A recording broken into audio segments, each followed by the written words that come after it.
జన జన జన జన జనకర జనకర జనకర జనకర జనకర సోదరా జనసేన పిలుస్తోంది జనగణమై కదలిరా గాజు గ్లాసు గుర్తుకు మన మోటేద్దాం సోదరా ప్రజాస్వామ్య పరిపాలన సాధిద్దాం రండిరా జనకర జనకర జనకర సోదరా జనసేన పిలుస్తోంది జనగణమై కదలిరా గాజు గ్లాసు గుర్తుకు మన మోటేద్దాం సోదరా ప్రజాస్వామ్య పరిపాలన సాధిద్దాం రండిరా ఓటుకు నోటన్నోటిని దాటుకుపోదామురా 25 ప్రస్థానం ప్రజలకు వివరించరా జాతి కొరకు నీతి కొరకు సైనికులం మనమురా జనసేనను గెలిపిస్తే జనహితమవుతుందిరా జనకర జనకర జనకర జనకర జనకర జనకర సోదరా జనసేన పిలుస్తోంది జనగణమై కదలిరా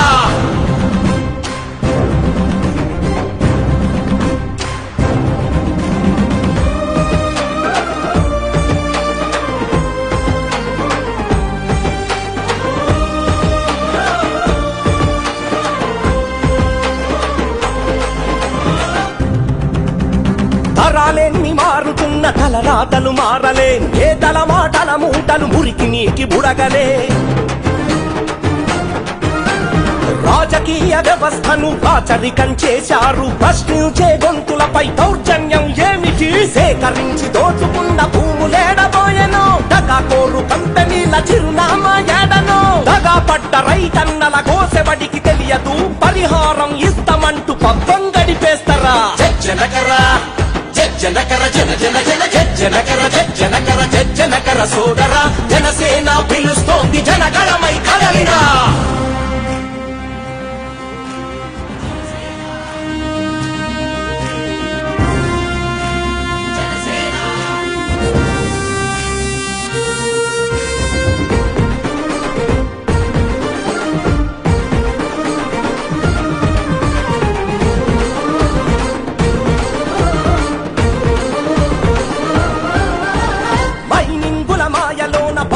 పోతెందుకు జాతి భీమవరం నుంచి నేను పోటీ చేస్తాను కల్లో కూడా ఊహించలేదు అంత అరుదైన అవకాశం అదృష్టం నాకు కల్పించినందుకు ఆడపడుచులకి అన్నదమ్ములందరికీ అందరికీ పేరు పేరున ప్రతి ఒక్కరికి ఆడపడుచులందరికీ అన్నదమ్ములందరికీ పేరు పేరున నా ధన్యవాదాలు తెలుపుకుంటున్నాను నేను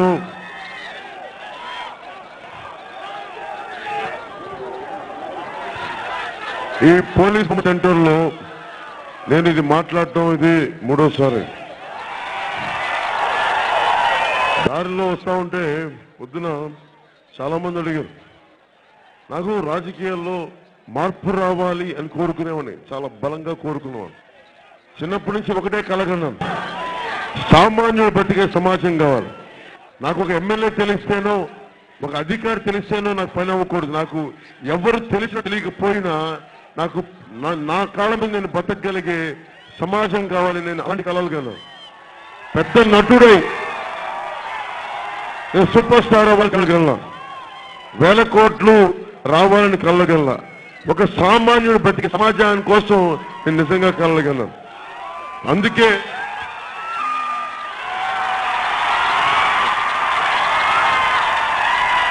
ఓకే అంటే మీ ప్రేమతో కొట్టుకుని దెబ్బ పూల రేకులు దెబ్బలు కూడా తగ్గుతున్నాయి బలంగా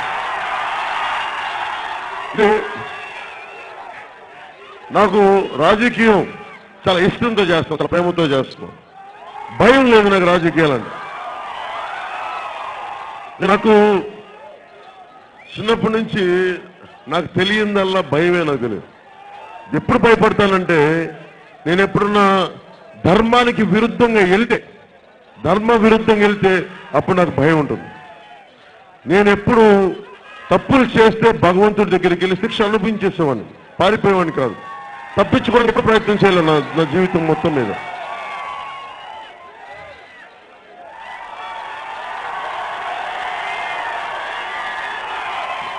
అంటే నేను షార్ట్ కట్స్ ఎతకను జీవితంలో దగ్గర దొడ్డిదారులు ఎతకను జీవితంలో నేను సినిమా యాక్టర్ అవ్వాలి అంటే నాకు నా పరిధి ఏంటో నాకు తెలియదు. నేను కష్టపడితే వెళ్దాం, ఎంత జీవితం ఎంత ఇస్తే అంత ఇవ్వని. నేను గుడి మెట్ల దగ్గర ఉండే యాచకుడు. నేను భగవంతుడు నా కష్టం ఎంత కష్టపడడానికి నా చేతులు ఎంత ఇస్తాడో దాన్ని సిద్ధపడిపోతాను. నేను దొడ్డిదారి ఎత్తగను, దగ్గర దారి ఎత్తగను. కష్టమైన నష్టమైన మంచి ధర్మద్వారం ద్వారా వస్తాను. దొడ్డి ద్వారం ద్వారా జగన్మోహన్ రెడ్డి గారి లాగా కేసీఆర్ గారి దగ్గర దొడ్డి ద్వారం ద్వారా రాను. మధ్యన చంద్రబాబు గారు నా గురించి ఆయన నియోజకవర్గం ఏంటది కుప్పం నియోజకవర్గంలో చంద్రబాబు గారు నా గురించి మాట్లాడుతూ పవన్ కళ్యాణ్ ఆంధ్రప్రదేశ్కి కొత్తగా వచ్చిన అల్లుడు, అతనికి అత్తారింటికి దారి తెలియకుండా తిరుగుతున్నాడు అని. నాకు అనిపించింది, ఎవరన్నా కన్న తల్లిని కన్న భూమిని అత్త అనుకుంటావా తల్లి అనుకుంటావా? నాకు ఆంధ్రప్రదేశ్ తల్లి చంద్రబాబు గారికి అత్తగారు. నాకు అనిపించింది, నా అల్లుడిని తక్కువ చేయడం కాదు, కానీ అల్లుడు తీసుకెళ్తాడంటారు, కొడుకు నిలబడతాడంటారు. నేను నిలబడే కొడుకును ఆంధ్రప్రదేశ్కి, తెలుగు తల్లికి నేను నిలబడే కొడుకు. చంద్రబాబు గారు తను చెప్పగానే చెప్పారు, నేను అల్లుడిని కొడుకుని కాదని. నేను చెప్తున్నాను, నాకు ఏముందని చెప్పి ఎందుకు నేను రోడ్ల మీదకి రావాలంటే, అరే సగటు మనిషి బతకాలి సమాజంలో. ఒక అర్బన్ బ్యాంకులో నేను డబ్బులు వేసుకున్నానండి. నేను కని శ్రీనివాస్ గారిని తగ్గించాలో ఆయన చిన్నపుచ్చాలో నా ఉద్దేశం కాదు. మేబీ వాళ్ళందరూ మంచి వాళ్ళు అయిండొచ్చు, గొప్ప వాళ్ళు అయిండొచ్చు, నేను దాన్ని కాదంటా. కానీ అర్బన్ బ్యాంక్ అనేది దేనికండి? చాలా మంది నాకు తెలిసి మన వీరవాశ్రమంలో కూడా అన్న నువ్వు అర్బన్ బ్యాంక్ గురించి మాట్లాడంటే, నేను నా చెల్లికి పెళ్లి చేయించడానికి నేను చిన్నపాటి ఉద్యోగిని, నేనేం చేయాలి? డబ్బులు దాచుకొని అర్బన్ బ్యాంక్ పెట్టుకుంటాను.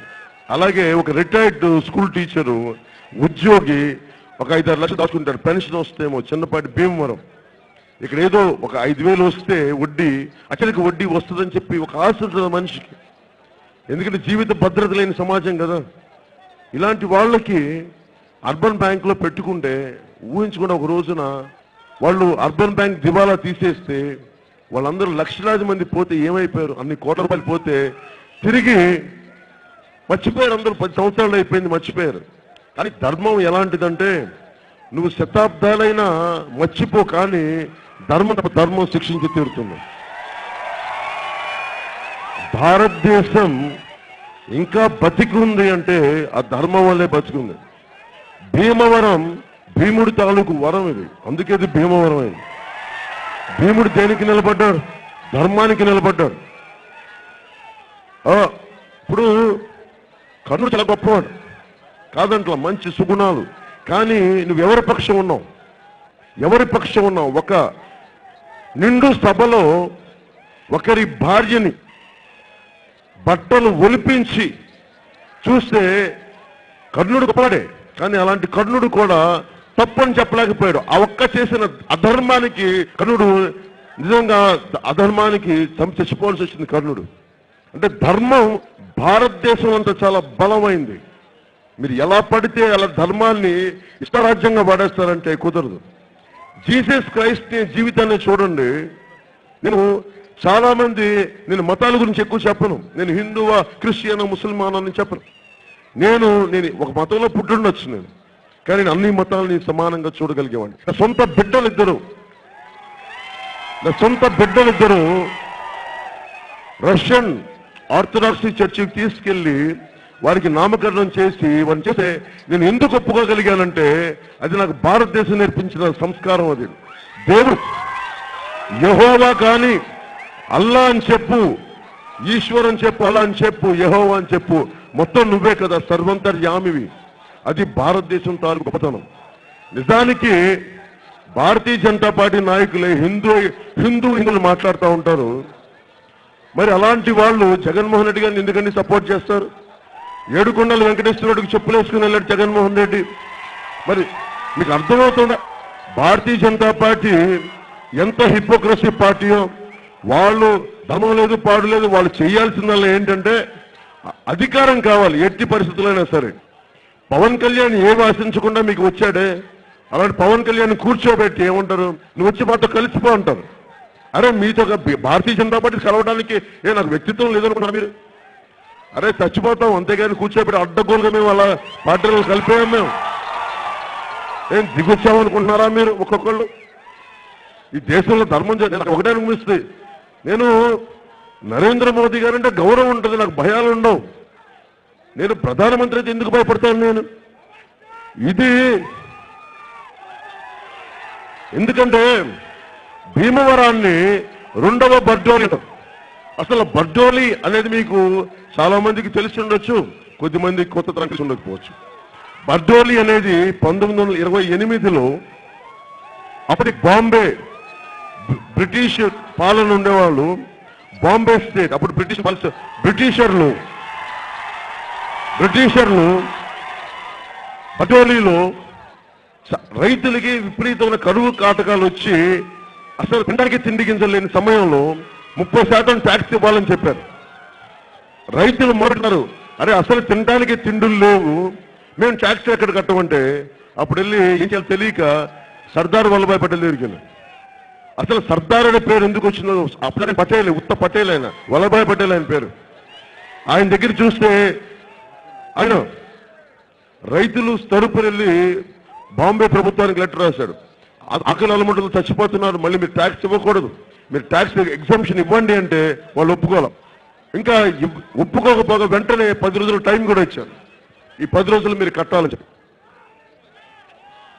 అలాంటి సమయంలో గాంధీజీ గారి దగ్గరికి గాంధీజీ గారు ఏం చెప్పారంటే, మనం డైరెక్ట్ గా పాల్గొనొద్దు, రైతులకు అండగా ఉందని చెప్తే రైతుల చేత అసలు హింస లేకుండా పోరాటం చేయించారు.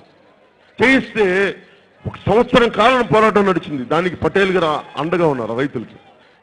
ఇంకా ఎట్టికేలకు దిగొచ్చారు, వేరే దారి లేక హింసాయుతం కాకుండా ధర్మ మార్గాన అసలు సత్య మార్గాన్ని వెళ్ళి అహింసాయుత మార్గాన్ని వెళ్తే ప్రభుత్వం దిగి వచ్చి అప్పటికి వేలాలు కూడా పెట్టేశారు. ఆ భూముల్ని కొనడానికి బాంబే నుంచి కొంతమంది డబ్బున్న వాళ్ళు కూడా వస్తే ఆ డబ్బున్న వాళ్ళు కొనేసుకుంటే ఒక్కళ్ళు సంఘటన చేశారు. ఆకలితో అలమటిస్తున్న పేదల భూములు మీరు కొనడానికి వచ్చారా, ఈ బాంబే నుంచి వచ్చినాయి అంటే వాళ్ళు కూడా కొంతమంది కొనేసి వెనక్కి వెళ్ళిపోయారు. తర్వాత ఇంక ఎట్టికేలకు వీళ్ళ పోరాట పటిమ చూసి బ్రిటిష్ ప్రభుత్వం కూడా వదిలేసి 30% వాళ్ళకి ట్యాక్స్ ని కట్టదని చెప్పి ఇంకొక నెక్స్ట్ సంవత్సరం కూడా కట్టాల్సిన అవసరం లేదని చెప్పి అసలు ముందు ఉప్పు సత్యాగ్రహానికి నాంది బర్డోలి. అలాంటి బర్డోలిని దీన్ని రెండవ బర్డోలిగా ఎందుకు మహాత్మా గాంధీ గారు చెప్పారంటే, భీమవరంలో అంత గొప్ప చైతన్యం ఉంది, అంత రాజకీయ చైతన్యం ఉంది. ఈ రోజున నేను భీమవరంలో నిలబడుతున్నానంటే ఈ రోజున నేను మీకు చెప్తున్నా, ఇది గాంధీ గారు నడిచిన ప్రాంతం, అంత గొప్ప అల్లూరి సీతారామరాజు ఉండిన ప్రాంతం ఇది. ఇలాంటి నేల మీరు ఎవరికి సపోర్ట్ చేస్తారనేది అర్థం చేసుకోండి. ఇప్పుడు జగన్మోహన్ రెడ్డి గారు నిజంగా వ్యక్తిగతంగా కక్షలు లేదు, నాకు కోపాలు లేవు.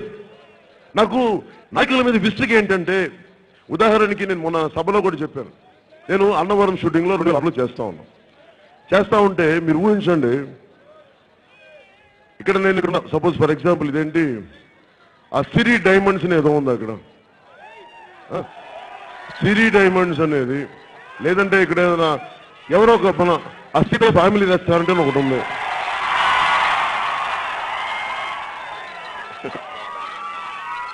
ఇప్పుడు సీతయ్య ఫ్యామిలీ రెస్టారెంట్ ఉంది.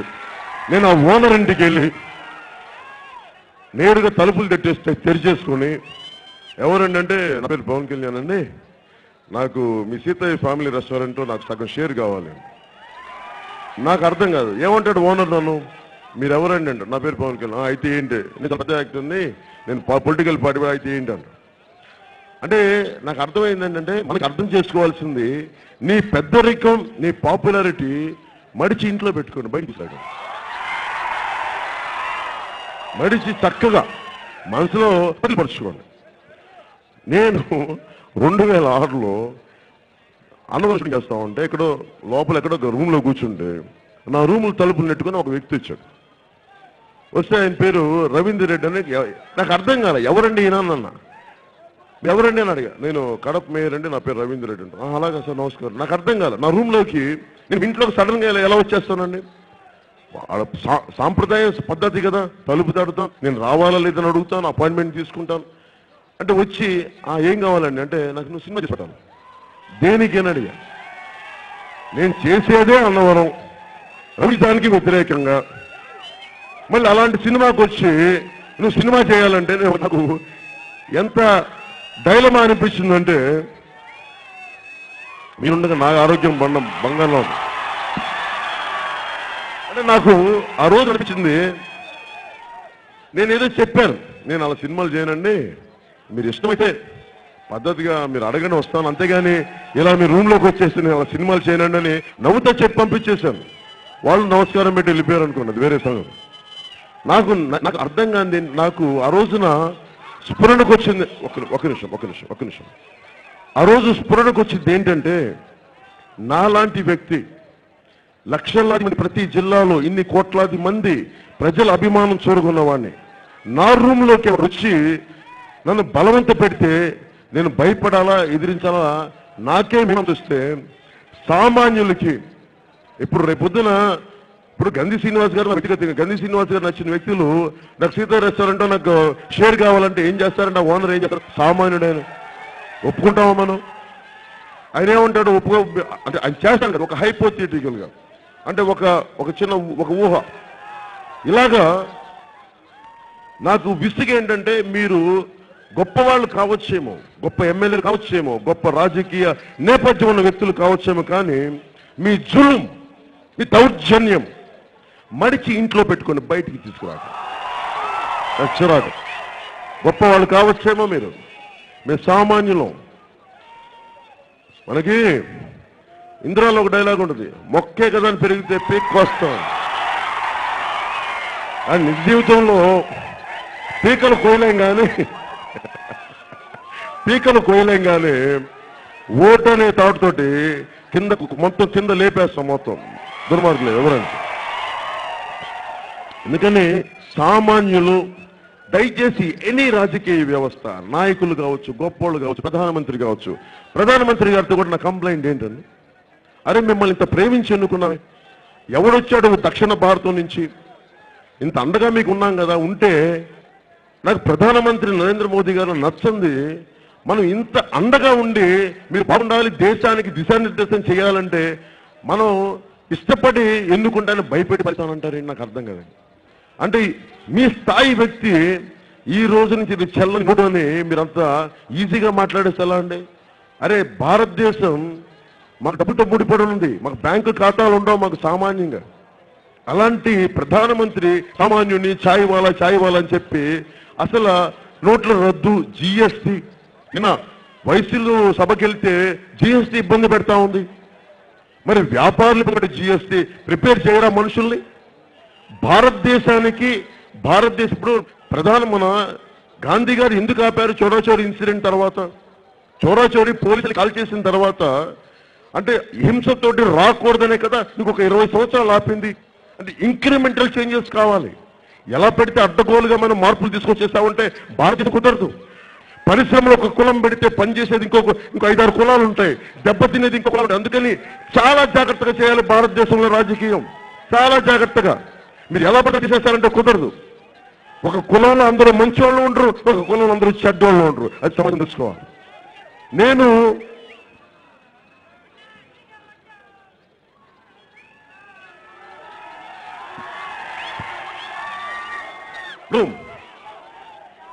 నాకు అనిపించింది ఆ రోజున, ఇప్పుడు రవీంద్ర రెడ్డి వచ్చారు, నాకు అనిపించింది ఏదో నాకు క్రికెట్ లాగా తయారైంది. మీరు ఇస్తారో నేను పట్టుకున్నా ఆమని.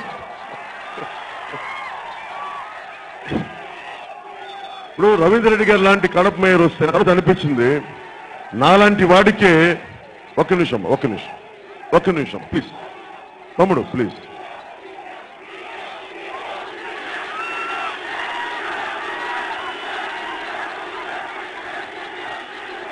మీరు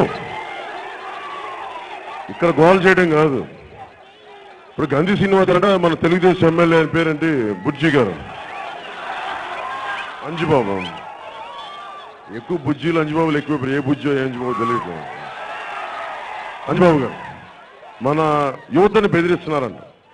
నేను చెప్పాను ఇదంతా తిప్పి కూడా చెప్పండి, 100 మంది ఉంటారా, 500 మంది ఉంటారా, 1000 మంది ఉంటారా, మీరు ఎంతమంది ఉన్నారండి?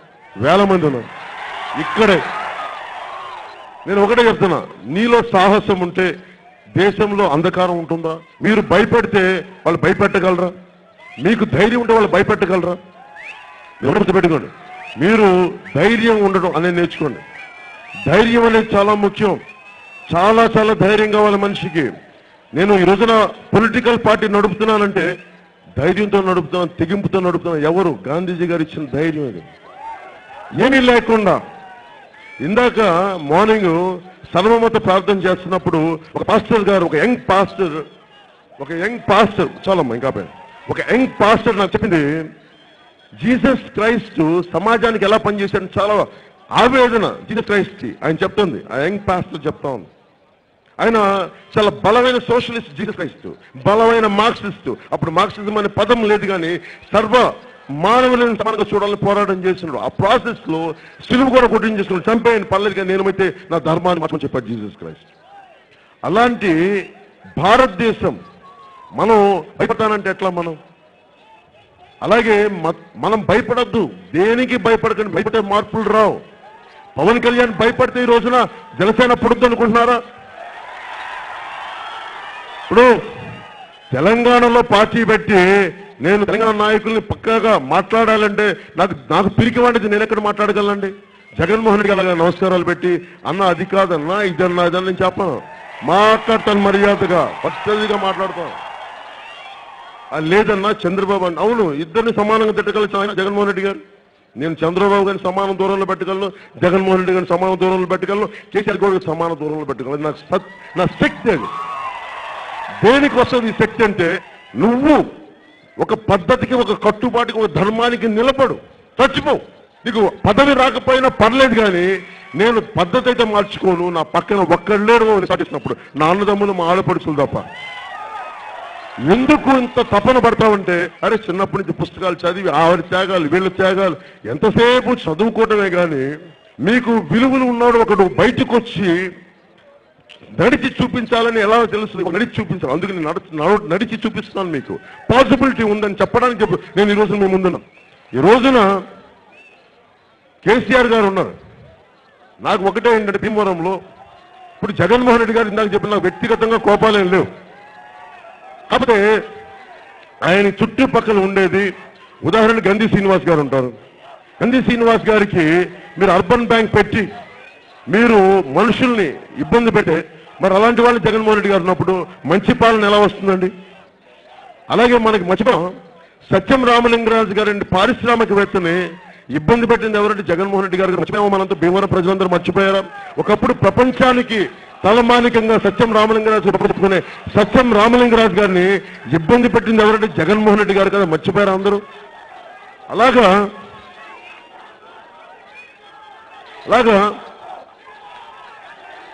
జగన్మోహన్ రెడ్డి గారికి కూడా సడన్ గా కేసీఆర్ గారు అంటే ప్రేమ వచ్చింది. నేను కేసీఆర్ గారితో ఒక నిమిషం, మీరందరూ వినాల్సింది ఏంటంటే, నేను మీకు సలహాలు చెప్పడానికి, నా మాటలు వినమని నాకు సరదా కాదు. మీరు కేరింతలతో అరుపులు సంతోషం, కానీ మీరు మారకపోతే ఇది మీకు రౌడీల రాజ్యాలు వెళ్తారు, గూండాలే ముఖ్యమంత్రులు అవుతారు. అది కావాలంటే సంతోషంగా మీరు మీ ఇష్టానికి మీ అరుపులతో ఉండిపోండి. నేను నిజంగా 2వ బర్త్డే అయింది ఆ స్ఫూర్తితో నేను భీమవరం నుంచి పోటీ చేస్తున్నాను.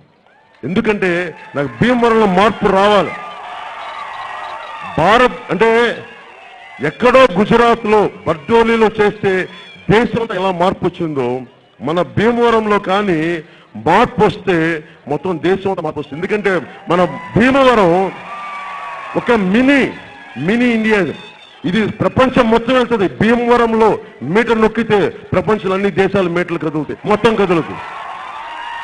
అందుకని భీమవరాన్ని మనం పుట్టడం, మన ఇక్కడ ఉండడం అదృష్టం, మారుద్దాం. నేను ఇన్ని ప్రాంతాలు తిరిగాను.